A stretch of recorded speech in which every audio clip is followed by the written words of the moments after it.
meeting for Wednesday, October 20th. So 2021, and it's 1 p.m. So I shall now call the meeting to order. And number 2 on the agenda, land acknowledgement by Mayor Doug Lawrence. Thank you, Chair. Good afternoon, everybody.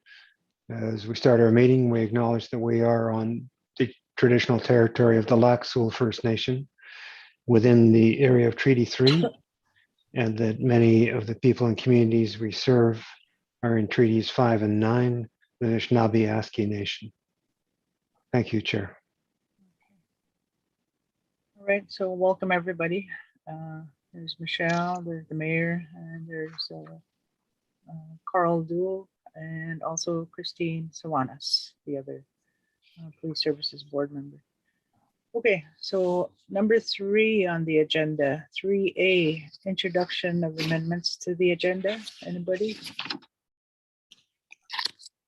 want to make amendments?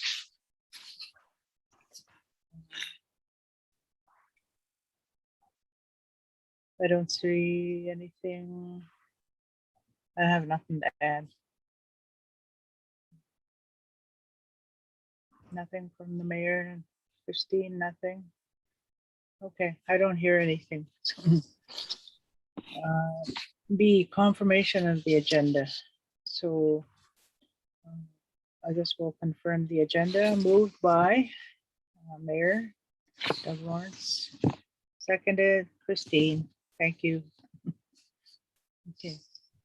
We'll move on to number 4, declarations of pecuniary interest, and there are none. Number 5, the adoption of the minutes from July 21st, 2021, and the minutes were sent. And I don't see them. I don't have them offhand here. Did everybody else get the July ones? I got the September and the April. I must not have printed it out. Okay. I guess I need to look on my phone.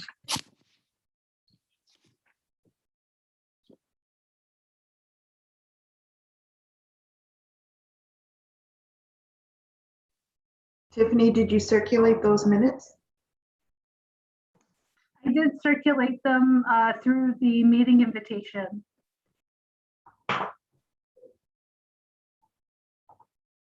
There were so many attachments. I just went to go print, and I must have missed that one. We have, Number. oh, okay, it says July 21st minutes, but on the actual minutes, it's written April. Is that a typo, Tiffany? Oh, I see. Okay, then I do have them. Yes, I'm sorry, I'll correct that. Okay. That should, April should read the July, and that will be corrected. Okay.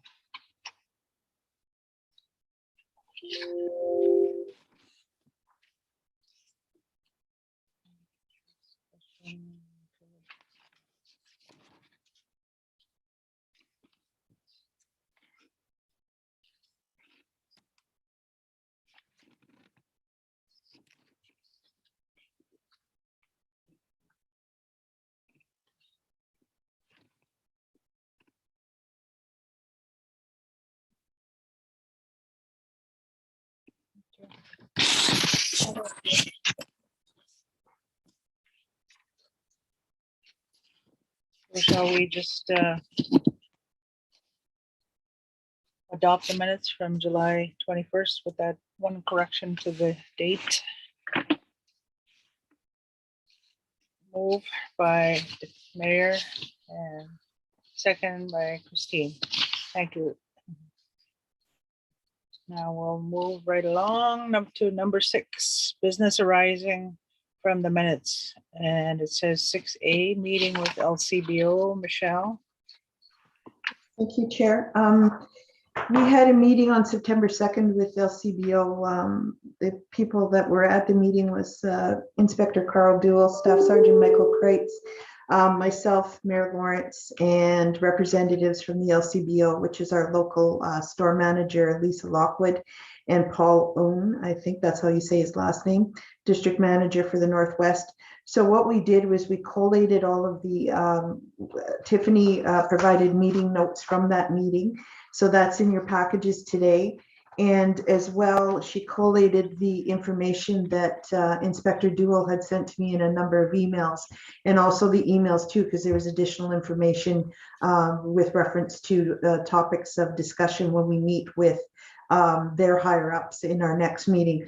So I wanted to bring all of that together into one meeting to make sure that, especially the statistics, I wanted to ask Carl and Mike whether or not some of those statistics should be withheld, because they talk about other municipalities as well. So I know that some of it was labeled confidential when it was sent to us. I just want to check to see if you're okay with all the information, and then what we'll do is we'll send all of this out to the representatives from the LCBO and set up another meeting to move forward with this. Okay, can you hear me? Yes. Yes. Okay, so I did send a redacted version to Tiffany that Okay, has most of the details, names of other places taken out. okay. So the liquor license act occurrences first level January to July that was sent. It does list the municipalities in the first column. You're okay with that? That one? I can't, it's this one here that she did. Mhm. Okay, it's all blurry there, but I'll have to I'll double check after this meeting with the email that I did send to Tiffany most recently. I don't know if that is the one from last week. Okay, And I believe it had everything that we needed redacted. so we'll just make sure before we send it out. So we'll, I'll get Tiffany to follow up with you after the meeting then. And is there any particular time that the board would like to meet with LCBO? Is there a good time? Are people on holidays in the next while so that we can try and set this meeting up? Oh, excuse me. Perhaps what I'll do is I'll have Tiffany send out a Google or a doodle poll with some various dates and times, and everybody can put down when they're available, and then we'll contact LCBO. That sound good? Yeah. Okay.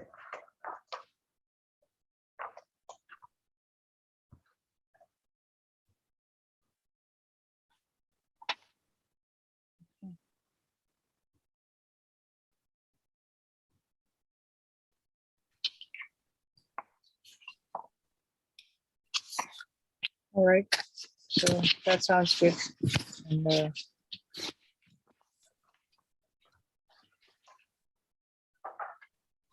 thank you for all the work that was done. And the okay, that must be something else. Okay. And so those were the highlighted documents. Actually, there was a number of documents that that are attached to the agenda regarding liquor license offenses. So, yeah, that's for everybody's review, and we'll follow up after the meeting to determine what exactly we'll send out to the LCBO in preparation for our next follow-up meeting.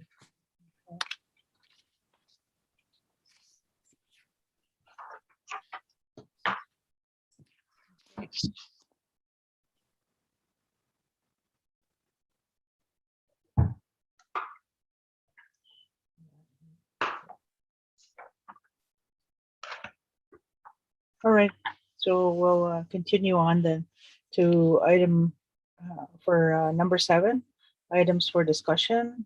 And the first one is the third quarter OPP statistics, which will be presented by Inspector Carl Duell. And we all have the printout. Okay. So as we can see, like just a broad, before I go into it, just a broad overview is that I think the downward trends that we saw during COVID are coming to an end, and we're starting to increase back up again with our calls for service, and you'll see that in some certain areas here. So just on the first page, we still maintaining, as far as this detachment goes, we have no public complaints, which is good. The daily reporting hours that we had to highlight, I think we had almost 30 hours on the Marine Patrol within the municipality of Sioux Lookout this summer, which is an increase from last summer. So that doesn't mean that we're not up on Lac-Sioux and things like that, but that's just 30 hours straight within the municipality's boundaries. And we had this summer, looks like just over 50 hours of street or foot patrol, primarily downtown, which was an initiative, I think, that something that we stressed based on a previous meeting where we really wanted to focus on the downtown and then towards the town beach area and things like that. So.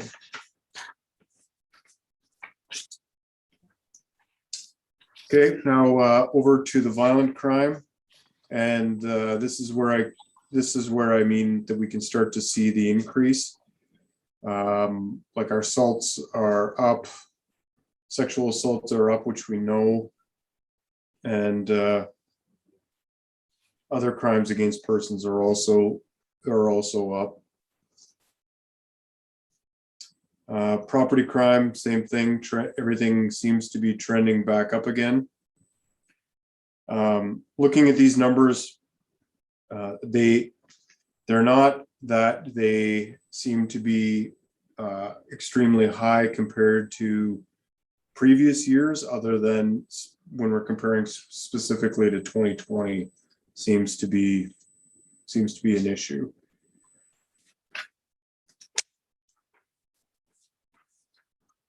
And then we go to the clearance rates. Violent crime clearance rates dropped just a little bit, but still pretty close to 80%. We've been able to solve those violent crimes.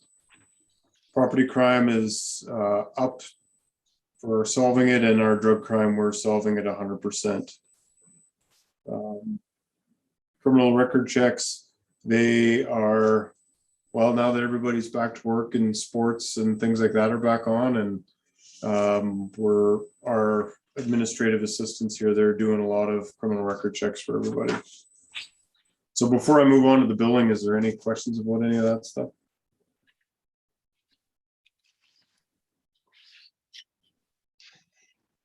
Through you, Chair. Yeah, thanks, Inspector. Just looking at the year-to-date total and dividing it by 3, we're actually going to be the highest, and then multiplying by 4 to get it annualized. 2021 is heading to be the highest year since 2017, very close to 2017 in total billable calls for service, which was 3,960 in 2017. I'm looking at the police bill. And then it dropped down. The lowest we had was in the COVID years, but even in 2018, it was 3,473. And right now we're on target to be back up at 3,925, which is a significant increase. It's a 10-15% increase from 2018.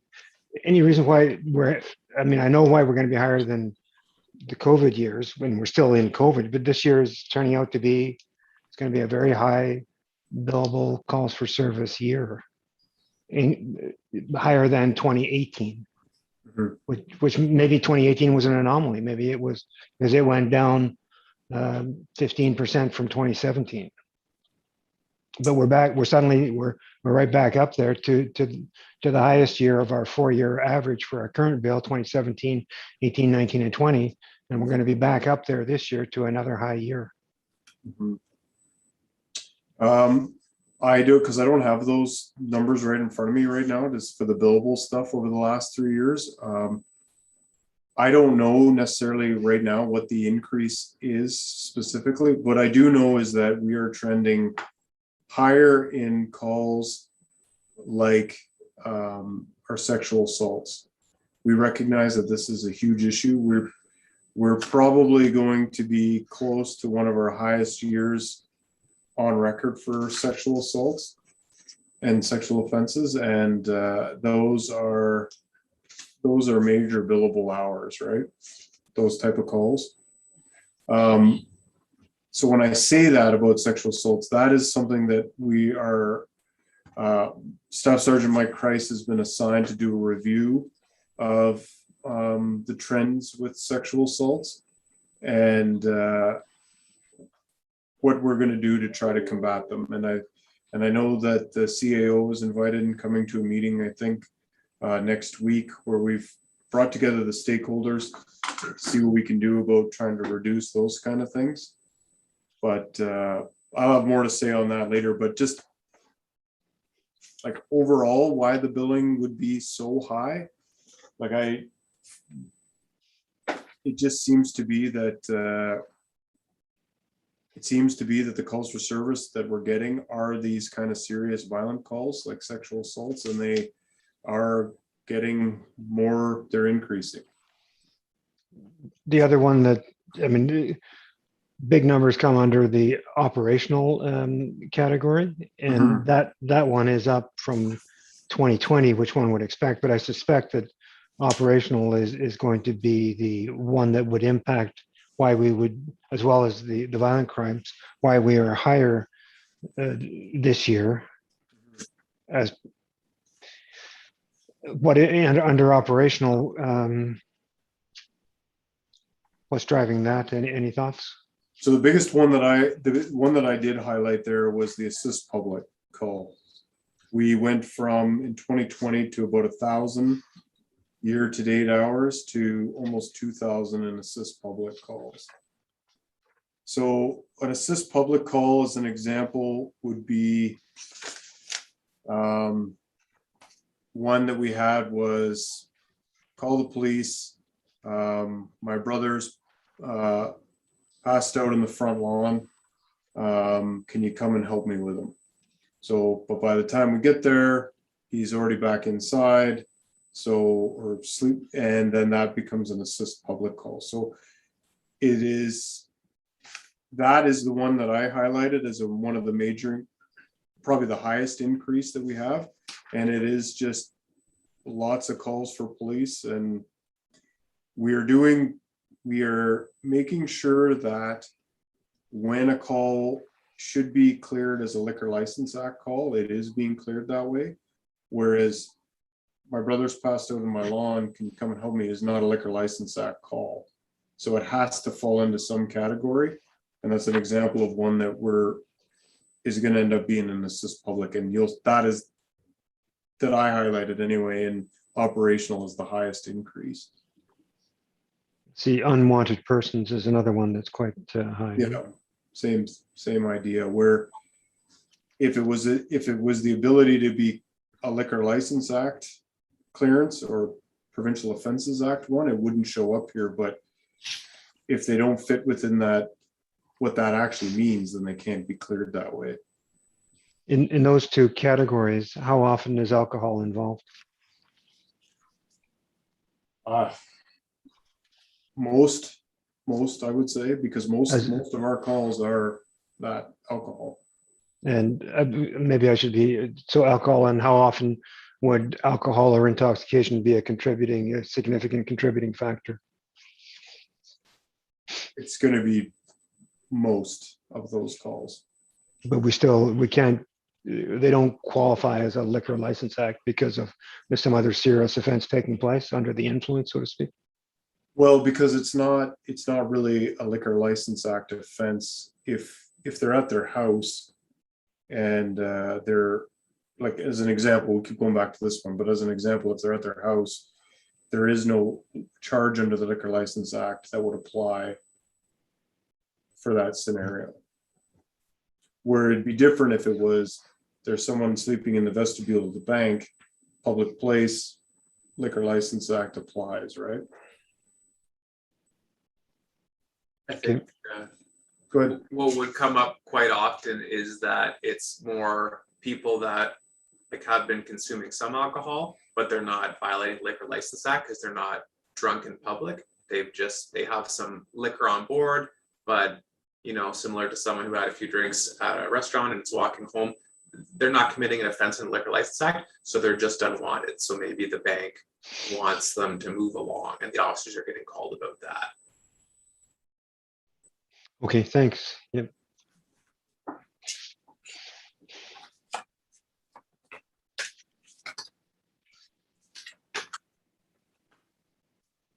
You want me to continue? Yeah, okay. So since we're talking about the billing now, another increase that I noticed that I wanted to highlight too is it does have an increase is the drug possession charges. So this was something that I looked into as well. I mean, we now know that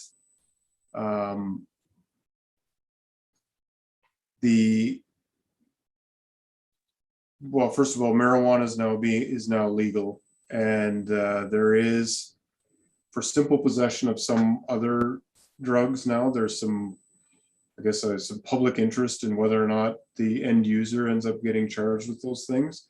So that's something that we're still working towards and trying to figure out where they want that to land. If you pick up somebody that's intoxicated and you pull their pockets out and they've got a little bit of a different type of drug, what are we doing? Are we charging them with possession? Are they getting a warning for that? So that is still playing itself out. But we did have a bit of an increase because for much of this year, we did have an officer focused solely on drug investigations. So with that then comes drug enforcement, which increases the bill, or which increases billable hours, I should say.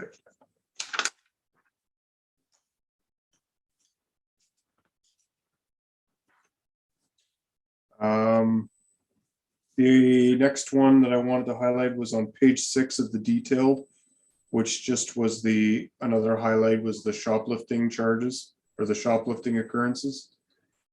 Page 2 of 6.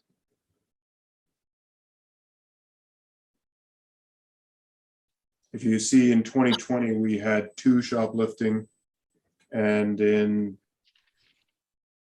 July to September, and in this year in the same quarter, we have 24. So that is again we have a bigger population right now this year again, which this doesn't surprise me that this kind of thing is increasing. I mean, we do know about the shoplifting issues and we're addressing them as far as they are with the one business, the Lcbo, which is the majority of these calls.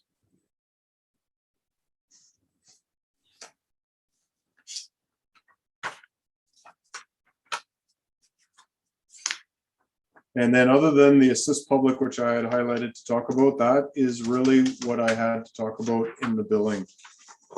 Subject to any questions.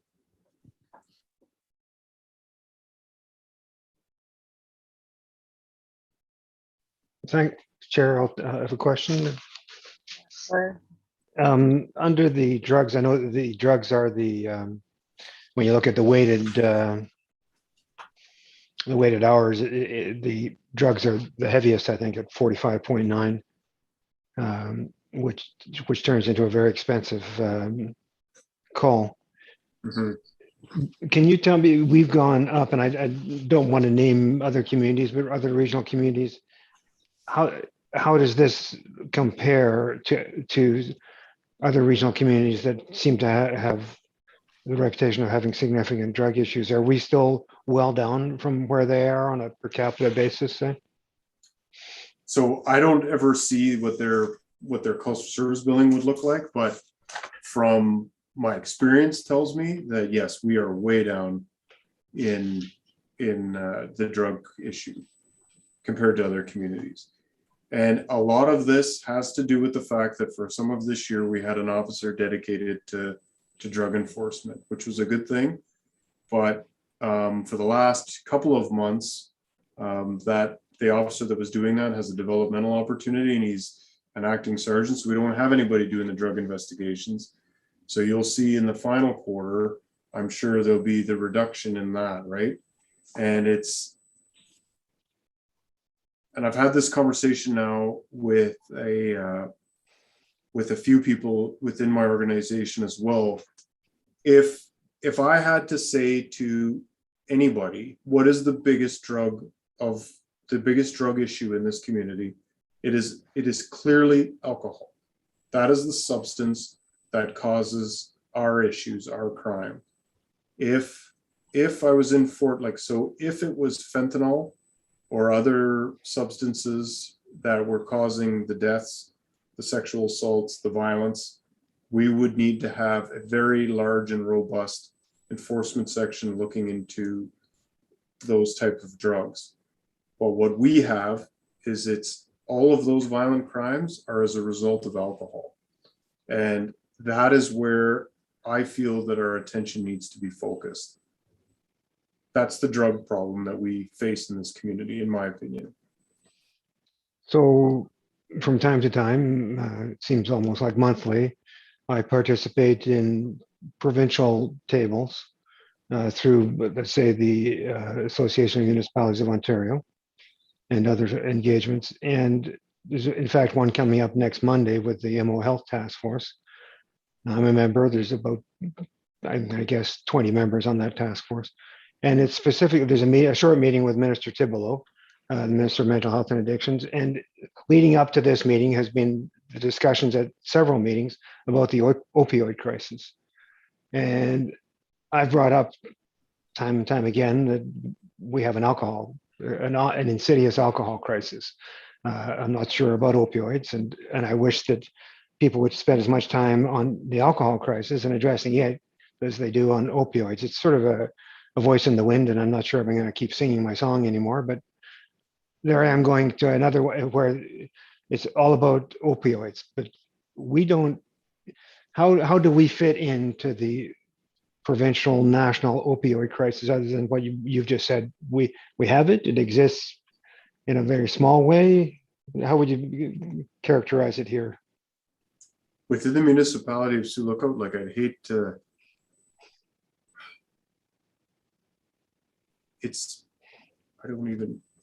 I can think of a couple in the last few years of potential overdoses from a substance other than alcohol, maybe. A few, Yeah. but it's certainly not in the forefront of our calls for service like other places. Like the pain and suffering that we see in Sioux Lookout is largely due to alcohol. And are those opioids, those kind of drugs? I read about an arrest on the highway.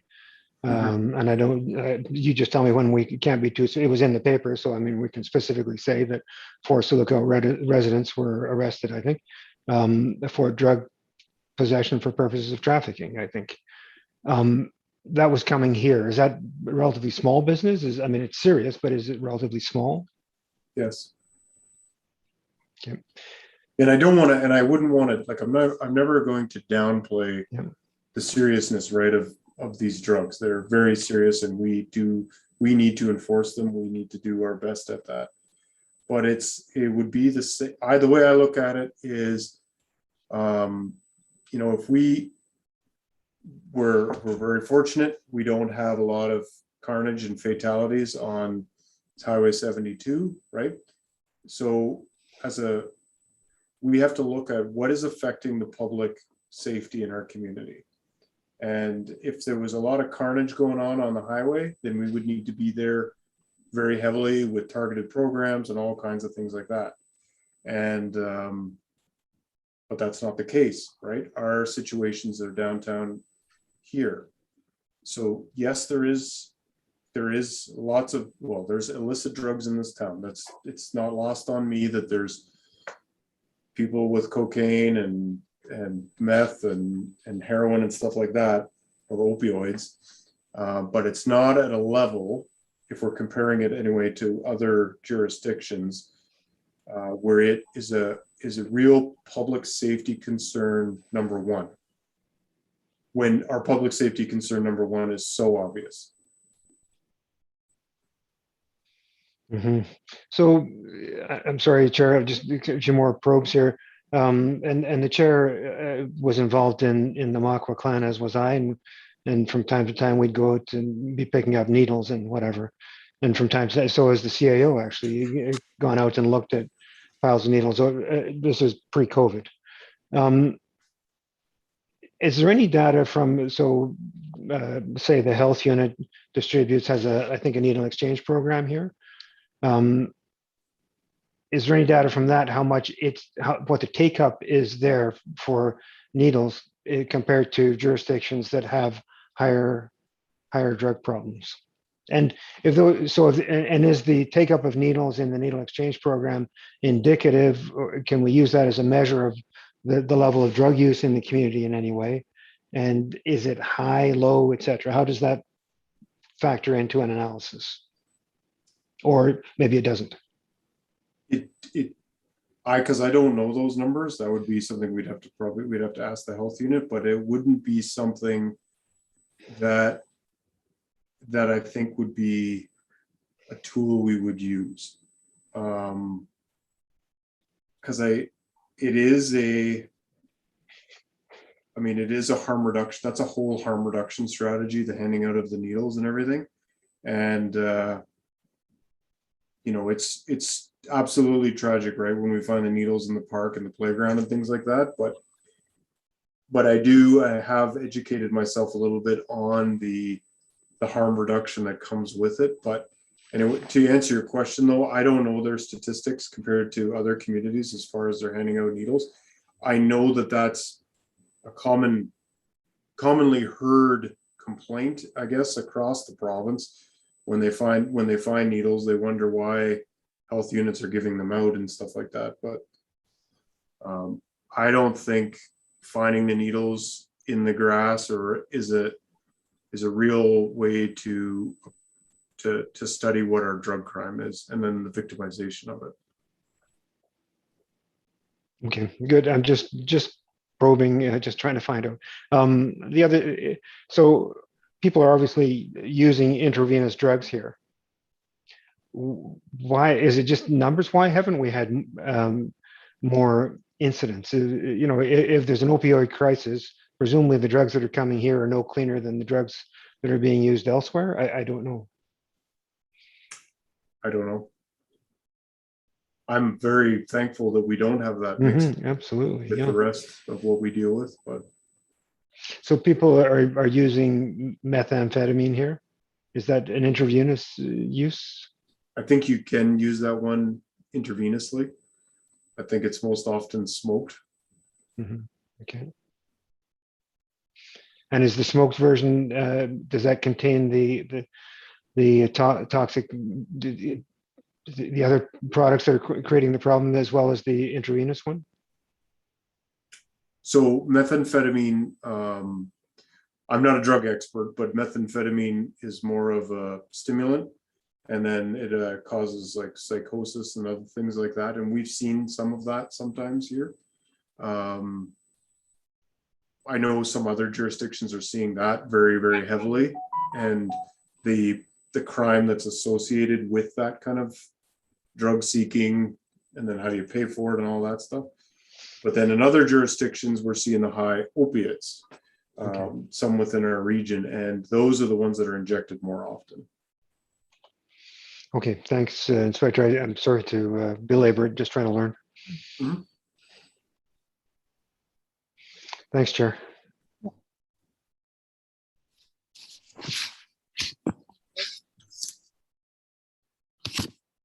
So we'll continue on. That's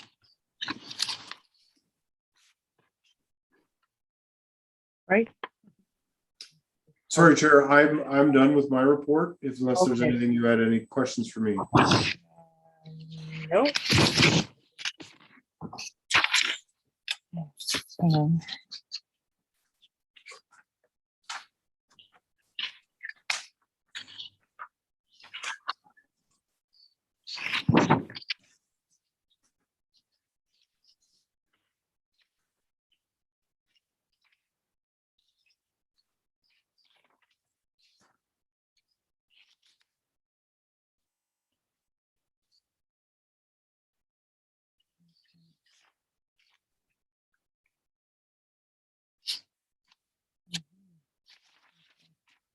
All right.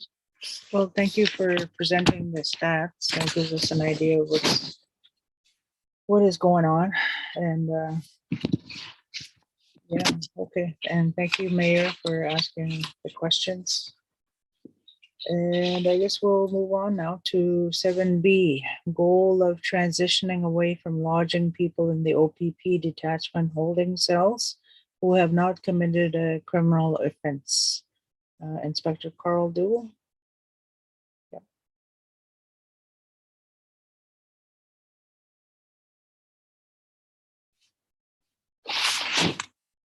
Sorry, I lost my mouse. There we go. So this kind of goes with just exactly with what we were talking about here. So I've been in Sioux Lookout for the most part since 2002. And I think in those almost 20 years, you know, there's always been lots of conversations about what we could do differently and things like that. And I know that this board and this municipality is working hard, and so is the Kenora District Services Board, to find different solutions, like in a more of a harm reduction way nowadays. And Mike and I and this detachment are really committed to that as well. And it's coming to like after listening to Garnet Anjikaneb speak at the Truth and Reconciliation thing, it really hit home for me that we're not doing any better. We're not changing the way we do business as far as dealing with the people that are in this community that have suffered immense historical trauma and now have addictions related to it. The fact that I have a detachment with 18 cells and a giant bullpen seems very wrong. And it seems like this is the moving forward, it doesn't seem like the right way to do business anymore. We are putting, you know, sometimes up towards to 5,000 people in our cells every year, primarily Indigenous folk people, and that in a great majority of them have committed no criminal offense other than the fact that they are intoxicated and have no other place. There is no other option, I guess, for them in this, where they go when they're that intoxicated. And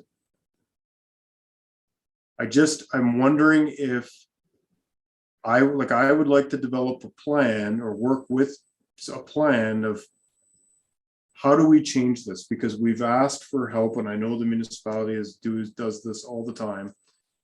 But I mean, is it a matter of what we're going to do is we're going to a little bit work like the Kenora detachment. Nowadays, Kenora detachment lodges very, very few people for just straight public intoxication. There's other options in that community. They go to the hospital or they go to the detox center, things like that. But where they started with was with high risk prisoners. So and we get them often too, there's people out there that are chronic alcoholics, but when they drink, they can suffer from medical episodes. They can have seizures in our cells. They can have chest pain where we think they're having heart attacks and things like that. So we are hoping to move in 2022 to an area or a time where if we know this person has serious medical issues, especially when they're drinking, they are not coming into our cells. They need to go to the hospital where they can receive the medical care that they need. I think that with us knowing that person X suffers from major seizures when drinking, for us to simply put them in the cells, I think is a huge liability for the OPP, for this detachment. And it's inevitable then that something bad is going to happen. And, you know, that someone may pass away in our cells. And I know when that investigation comes out and what crime did this person commit? Nothing, but they're in the cells. Is there nowhere better for them to go? Yes.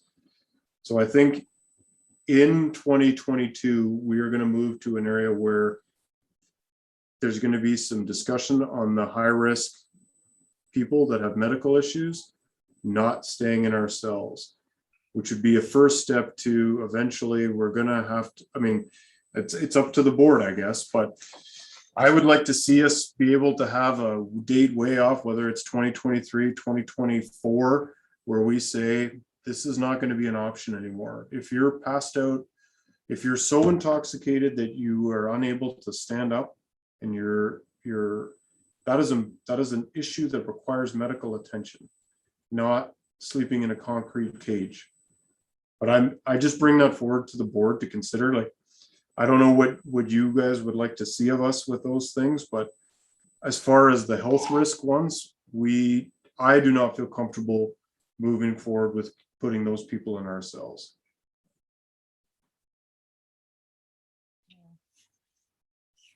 I agree, because yeah, people in those conditions need that medical, they need to be monitored, I guess. You know, even when they're sleeping, they need to sleep a certain way. They can't be sleeping on their back. They have to be sleeping on their side. What else? And then any other medical conditions they might have might be might take place with the diabetes. They could go into seizures. Yeah, I agree that any questions after why did they die in the jail? You know, there could be big.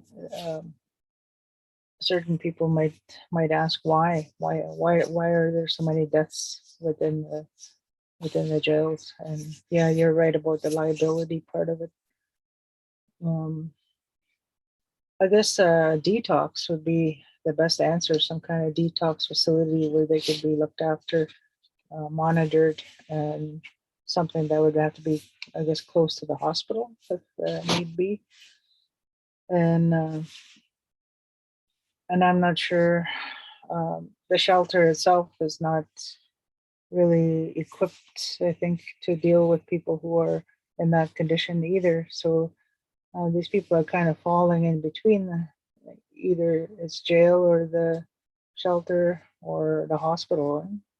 So they need to be in something else. Yeah, in a detox type place where they could go or be taken to and looked after would be the answer, I guess. But I'm not sure where we would get that from. I see another little point on under 7B, which says Red Lake Safe House and OPP. Mayor, did you want to give us details about that? Sure. First, I'll make a comment on that in a moment, Chair. Just and it's an extension of this discussion in a sense, but Ms. Fetcher, I'm supportive of what you've said. Just a few questions. When people are in the option to cells or emergency department, does that apply to Liquor License Act offenses? What if the offense is more complex? So there's an intoxicated individual, but maybe the call was related to a violent act or one of the other offenses that we've been talking about. Are you going to treat them the same way, or how does that work? No, like I think if you committed an assault and you're intoxicated, but you're arrested for the domestic assault, then yeah, this is the appropriate place for you, in my opinion. But potentially to be lodged in cells. If you're committing violence, even in situations like in other jurisdictions, they wouldn't be able to take them to a detox center. They have to deal with their criminal charge first. My biggest concern is the high number of people that just come into cells in Sioux Lookout for just public intoxication, which is a Liquor License Act offense. However, cells is really the last option in that they're supposed to be taken to a place of safety. And yeah, I mean, in the end, without anything else, yes, the cell is a place of safety, but it's not appropriate. And I know we all agree on that. And I think where this came from, where is listening to that speech by Garnet, but then also being part of many of these discussions over the last 3 years, over and over and over again. And I know you guys go through them as well. And it just seems like it's really hard to get any traction anywhere on it. And I don't know if in the end it has to be, because it's always, well, until then, the police will have to do what they do. And I don't know if that's the right answer. And I guess that's why I'm coming to the board is the right answer then, do we just keep doing business the way we're doing it? Or is this something that we need the hospital to be part of to help with this being a medical issue and for the funding or whatever it is that's needed? I don't know. So, absolutely, I think it is. But what's the hospitals? Have you consulted with the hospital at all, and what's going to be their stance on this? Because that is, to me, I guess that's the only option we have. As the chair said, it can't be the emergency shelter. They're neither physically nor human resource able to do this. Where else, as far as our experience is, it's going to be the shelter. It's going to be the hospital. What's their stance on this? Out of respect, I haven't brought that forward to them totally yet. It would be more of, I wanted to bring it to the police services board to see what direction I would, or what your guys' thoughts and opinions might be on this. And this may be something that we can do collaboratively, or as a police service board to the hospital type thing might be more beneficial. Because it isn't, I don't want it to ever seem that it's not, that, we'll go out and do the job that we need to do. We're going to do that every day. And so it's not like we're trying to avoid the work that comes with it. It is just, how do we affect change?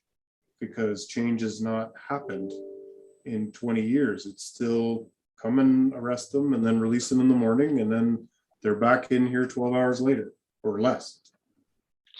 So absolutely, and the CAO had to step out for a moment, but we've had these discussions. I won't go into the long litany of our briefing notes and facts and representations, delegations to the province, but I've met with every Solicitor General twice a year, every Attorney General twice a year for 7 years, plus had additional meetings with them, just one-on-one, so to speak.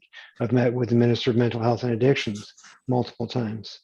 And specifically sort of related to this issue, in a sense, it's about the overall challenges we face, but this is the nub of the issue. We are using policing services for, as you've said, the Liquor License Act, for people who are intoxicated, who to the point, this is a mental health issue, it's an addictions issue, and yet we just keep on using policing services and municipal dollars to address something for the lack of the provincial action and the lack of accountability by agencies who should take responsibility. And it's just, we keep doing the same thing. And the municipal taxpayers are paying for something that is insanity. It just doesn't work. So fully supportive, but I think what we almost need to do is have a whole broad front of action, as well as not just this, but do more. And one of the things, and the CAO is back, so we've been considering is the policing bill that we receive.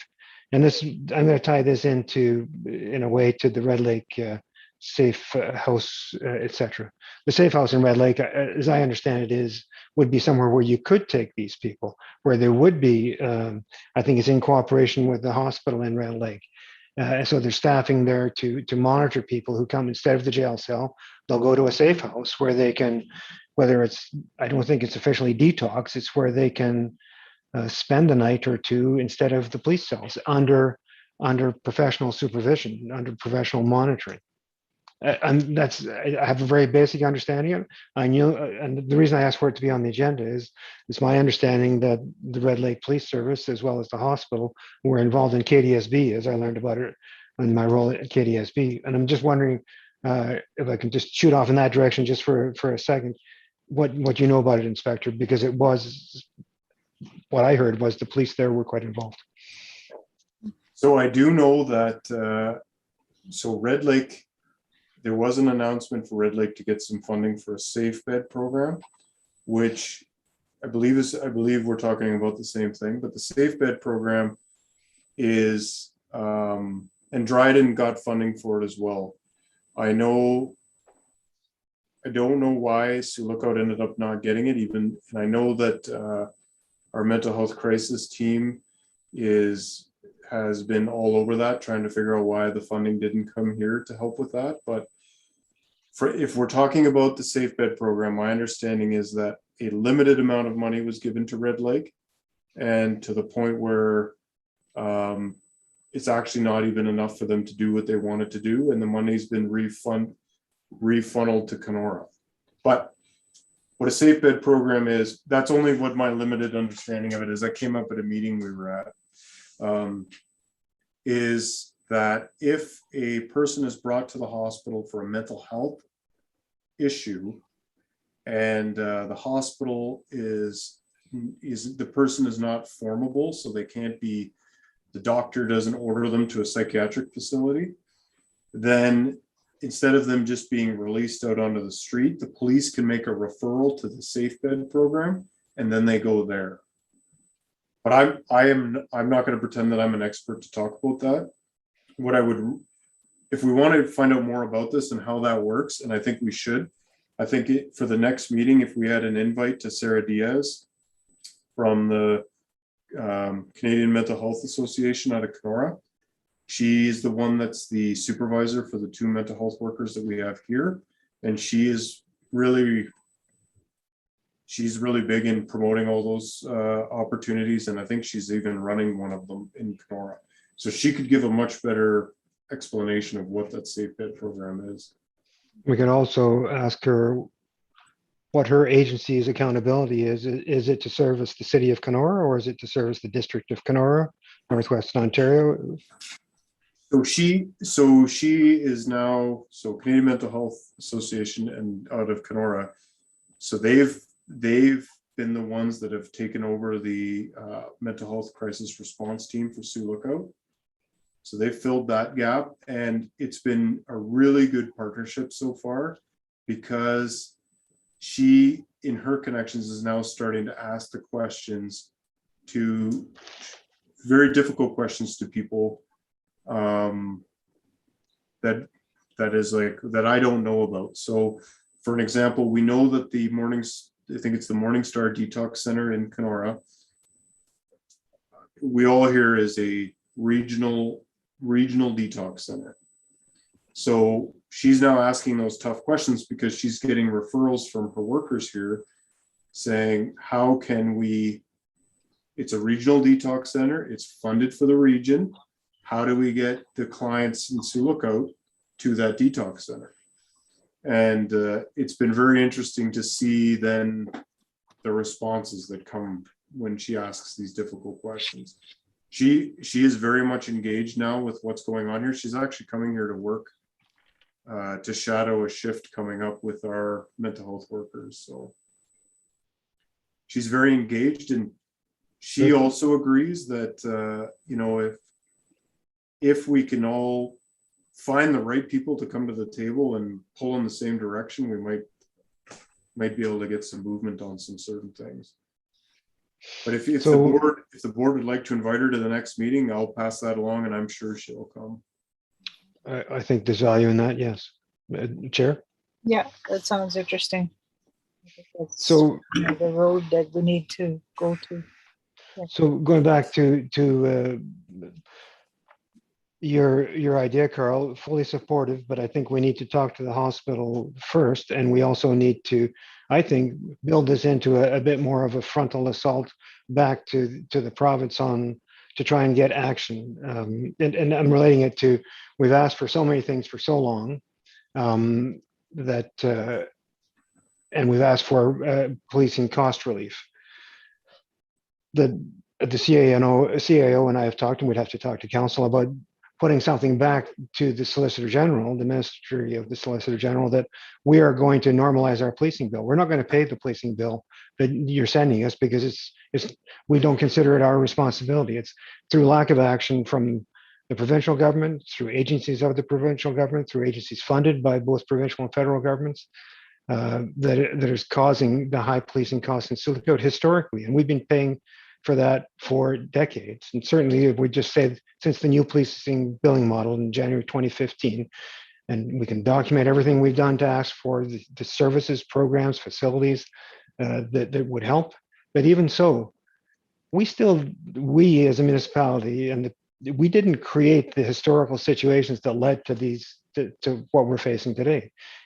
It shouldn't be a municipal cost accountability to pay for this, and it certainly shouldn't be a municipal risk in terms of what you're talking about, the policing and the municipal risk of housing people who should be housed in a supervised, monitored health facility, quasi healthcare facility here. So I'm just wondering, CIO, about using some kind of approach that's common with what the inspector is saying, building a few more things into it. And while we work locally, what frustrates me is that we keep on trying to work to address things with band-aids. Really, we're a band-aid here, a band-aid here. The main wound is going to keep bleeding for quite a long time, and it's not we nor the people here created it, and the people who can do the most about it are doing nothing. The province and their agencies. We've laid out as best we can, and we're not the experts. So where's the Ministry of Health in this? Why aren't they coming? Why is it only bottom up? Is it the person that's lying drunk on the sidewalk that has to tell them what to do? I need to go to detox. Why can't it be a top down where the people who have the knowledge say something?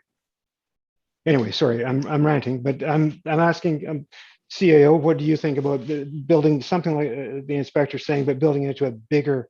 And I'm not sure what the inspector thinks of this, but I'll keep quiet for a while. We'll look forward to other comments.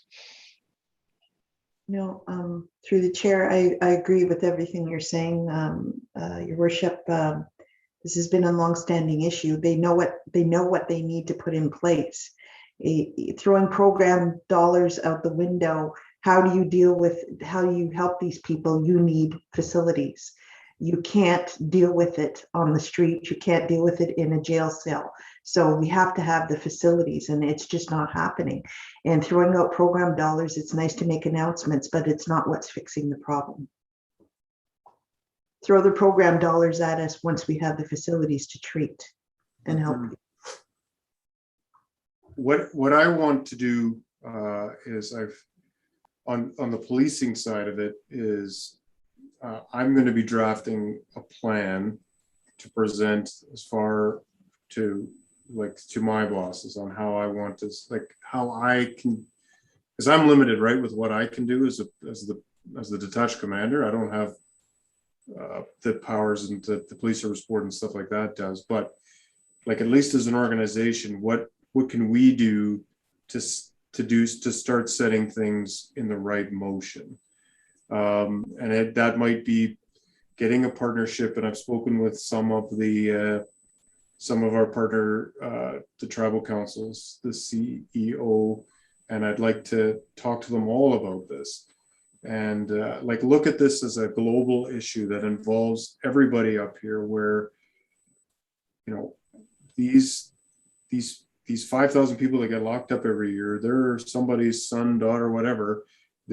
What can we do to help them, all of us together, whether you're the police service, whether you're a municipality, whether you're a tribal council that represents various communities or whatever, what can we do together to come through to maybe push it even harder, that we need supports like Slifna and everybody. Yeah, so I think we would need some kind of meeting, no?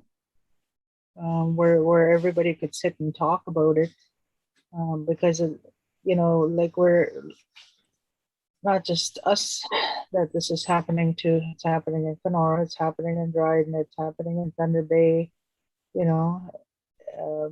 out west in the prairies and in those cities and small towns everywhere across Canada. But because we're a hub, I guess, it tends to be a little bit more that's happening here. And I think with the pandemic and the way it has affected, the numbers are going up everywhere. We see people are out now and they're staying out, from the communities. And I kind of noticed that too.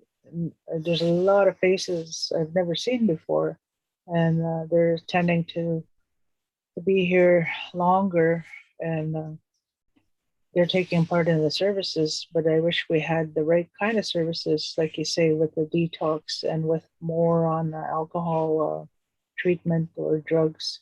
We need all that. That would, and as well with the housing. Um,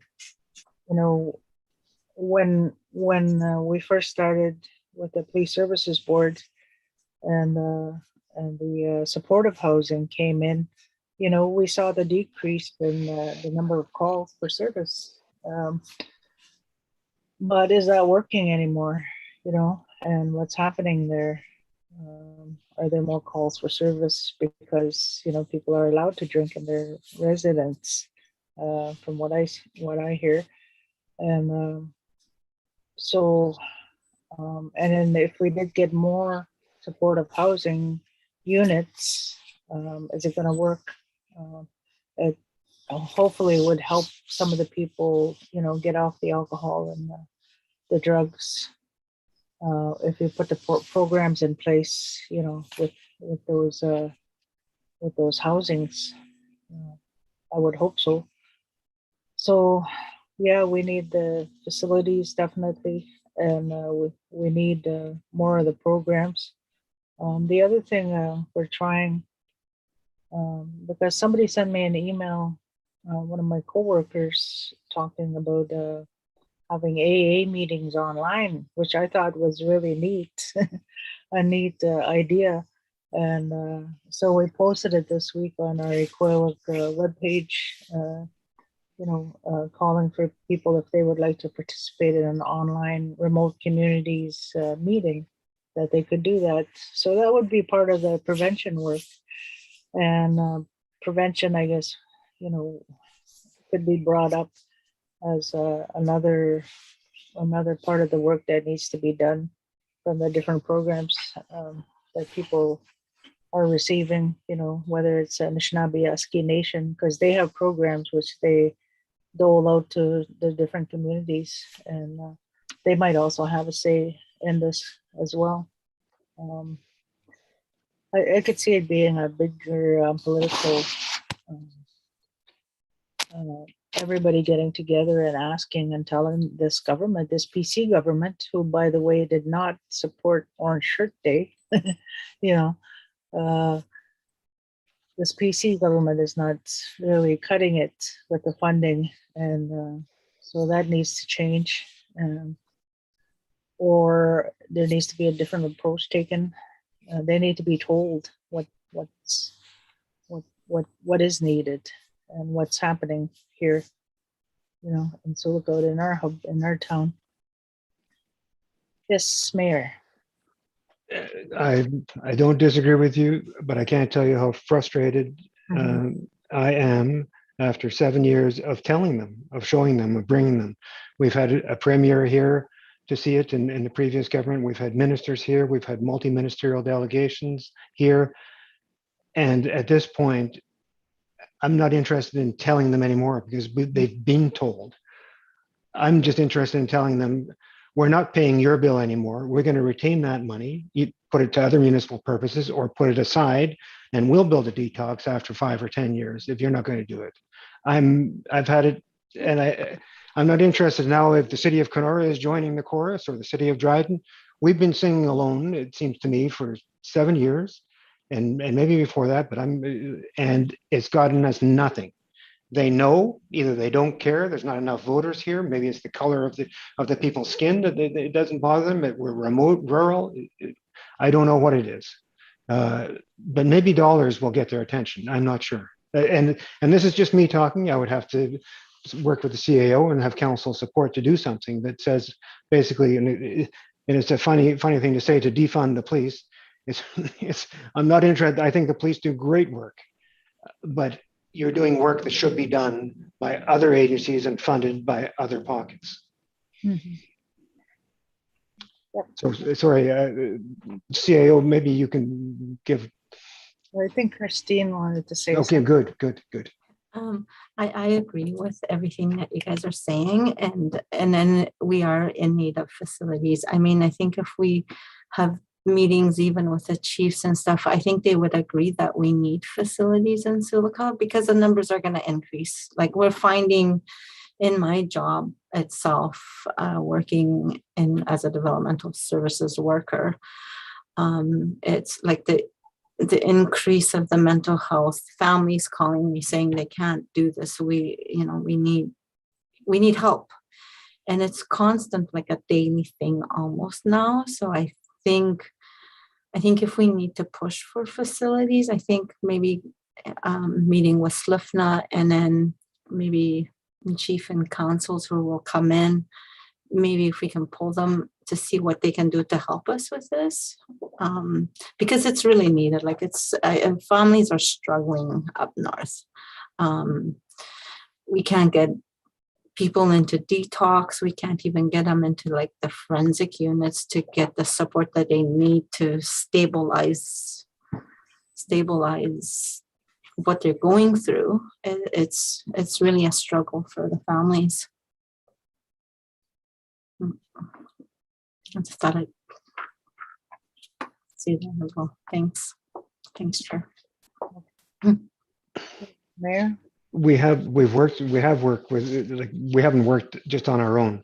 We've worked with SLFNA, we've worked with the District Services Board, we've worked with others. We've attended the All Chiefs meeting, the Chiefs Committee on Health meetings. We've attended SLFNA AGMs. We have endorsements and resolutions from SLFNA in support of municipal applications for a fully resourced emergency shelter, for detox, for an addictions treatment center, for supportive housing associated with that.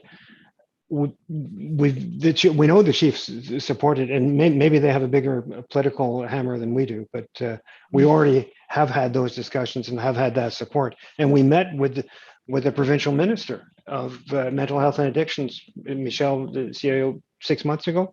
We met with him multiple times, but we put together, KDSB funded a business proposal for a detox, mental health and addictions, and supportive housing. And what did we get? Exactly. That's So what we I got. wonder though, this is kind of where I was looking at it, wondering if it's me as the detached commander reaching out, or the police services board, Darlene, reaches out to at least our SLFNA and the tribal councils in this community, where I can say, because I can say, like, I as the police chief here essentially need the community's help. We don't want to keep putting intoxicated people that have committed no crimes in our cells. We need help.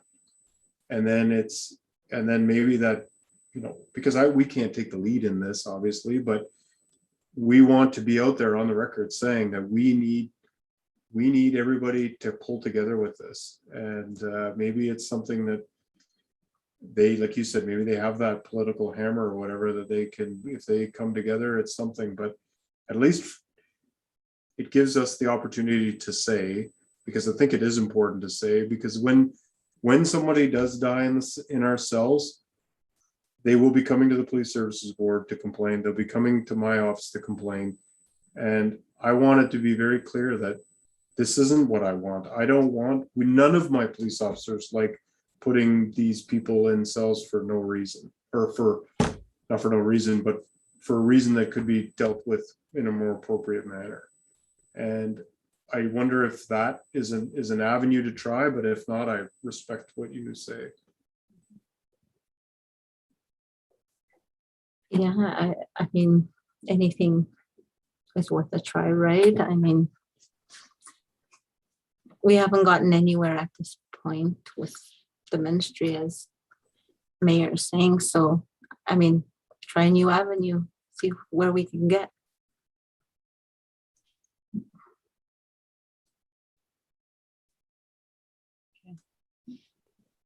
Thanks. All right, so I guess the safe bed program would be good to look at with Sarah Diaz out of Kenora for the next meeting then. And we can continue trying to talk with the other agencies, partnering with SLIFNA and partnering with Minoyawan, and taking a look at the addictions and also the mental health, and letting them know what is happening and why we need to set something up. And Mayor, yes. Thanks, Chair. Just to support the inspector's suggestion and request, I'm supportive of it. So I would just ask, is the follow-up, as the Chair said, do we set up a meeting with the Police Services Board? Obviously yourself, the OPP detachment, Police Services Board, Manayawan and SLIFNA to look at and try and do that one thing that you're talking about?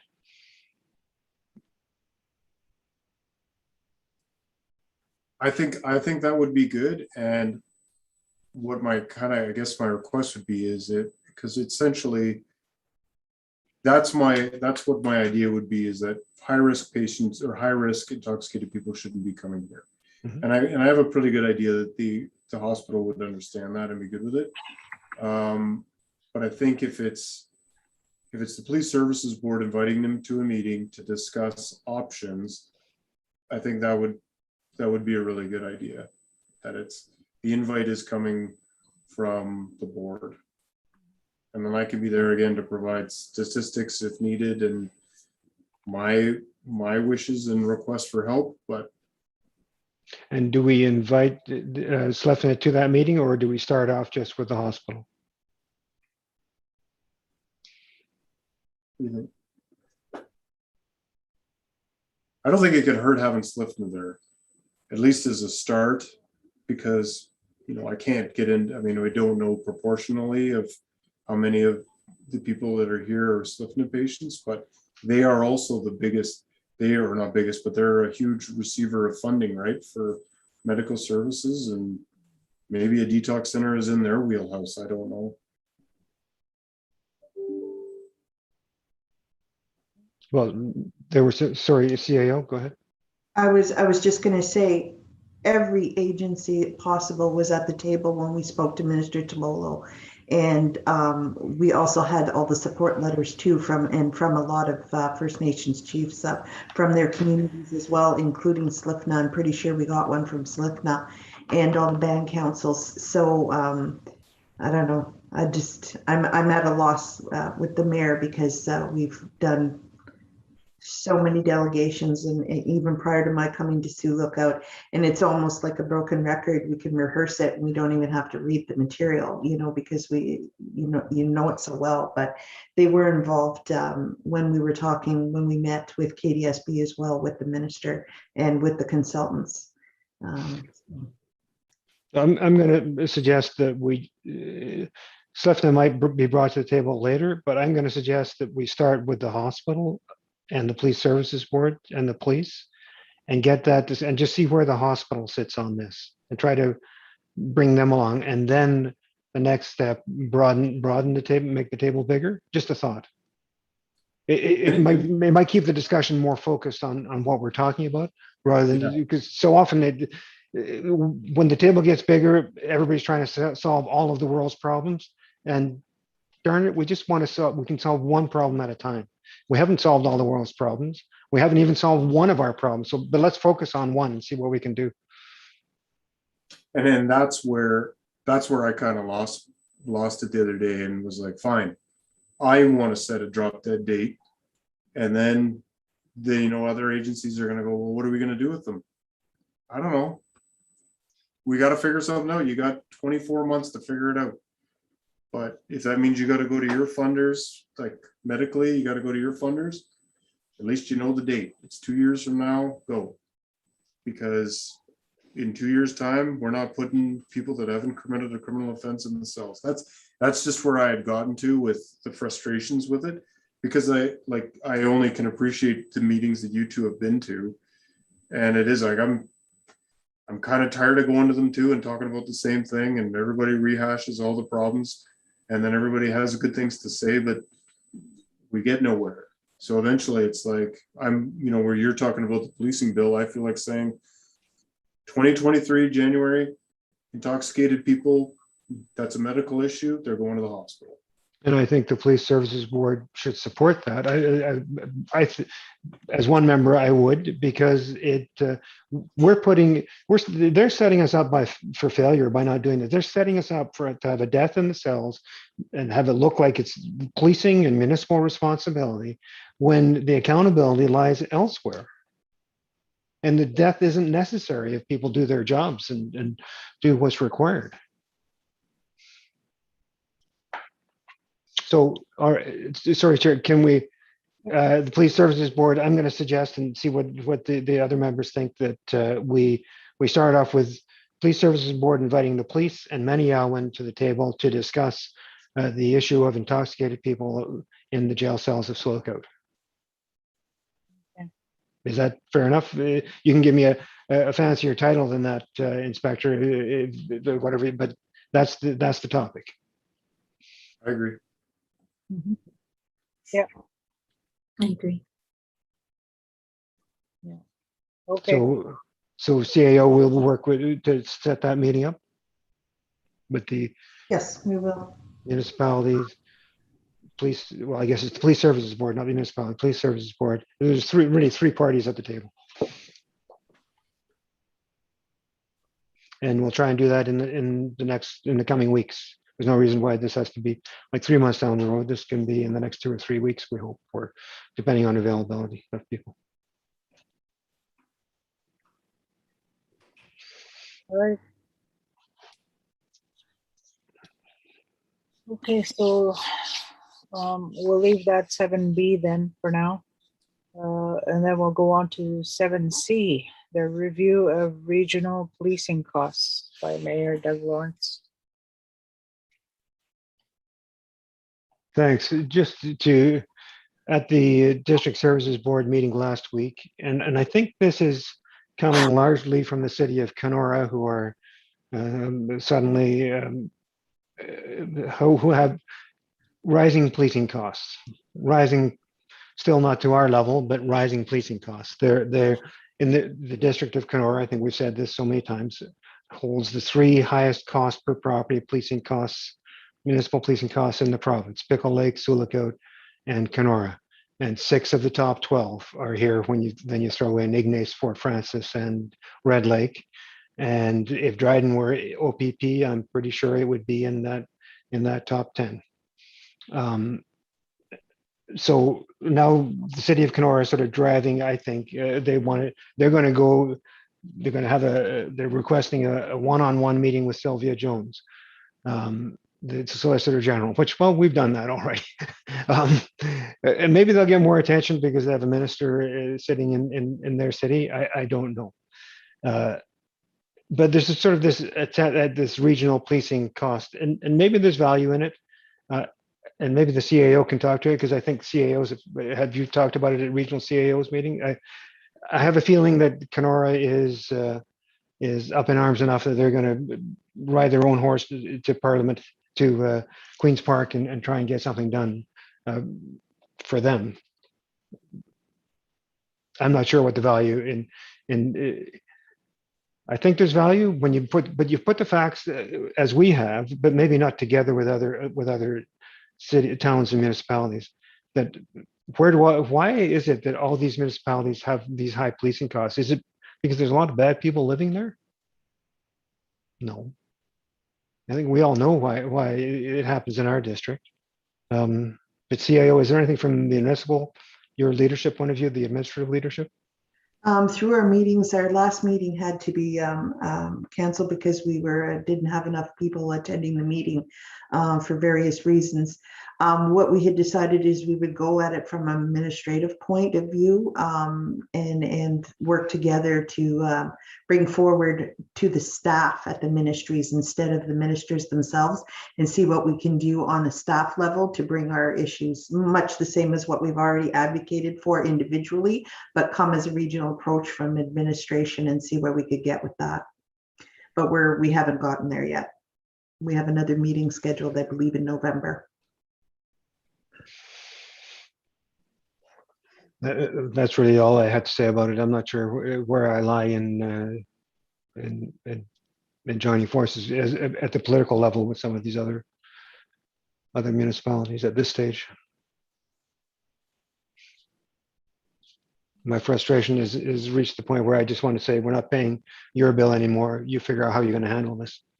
If you want to take the police off the streets, go ahead. If you want to do nothing, or you want to withhold our Ontario Provincial Municipal Fund, go ahead. Our policing bill is more than that. Just do something about the challenges that we're facing. Anyway, that's it's not for this audience, and I could try it on the province and it would just fall flat. We're a small town in a remote part of the province, and they don't really care, is what I've come to the conclusion. We leave their office and they can forget about us.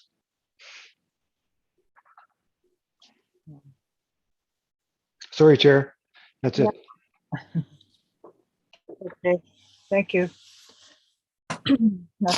It's too bad that the funding in the province and all the work that you and Michelle have done has not really come through. Anything has come through for us. So I guess we can still keep at it somehow and try different things, do different try different approaches, and like you said, Mayor, one step at a time maybe. So yeah, okay. So the next meeting date is number 8. Sorry, Chair, just before you call the motion for that, I fully supportive, Inspector, of everything you're doing and the policing you're doing, and want to support you, and I want to support the CAO with her group. I will be fully supportive. I don't mean to sound so cynical and frustrated that I'm not going to work hard and support all the good things that everybody else is doing. Thanks. Yeah, thank you, Carl. Okay. All right. So we have some things for the next meeting, I guess, and we'll be updated on some of the items. And for the next meeting, January 19th, 2022. That's what it says. Now we need a motion to adjourn. So motion to adjourn this meeting. Christine? Yeah.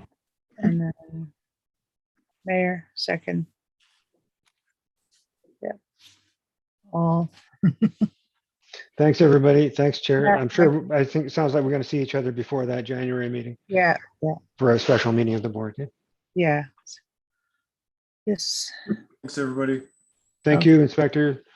Thanks. All right. Michelle, you want me to call you right now after the meeting? Okay. Okay.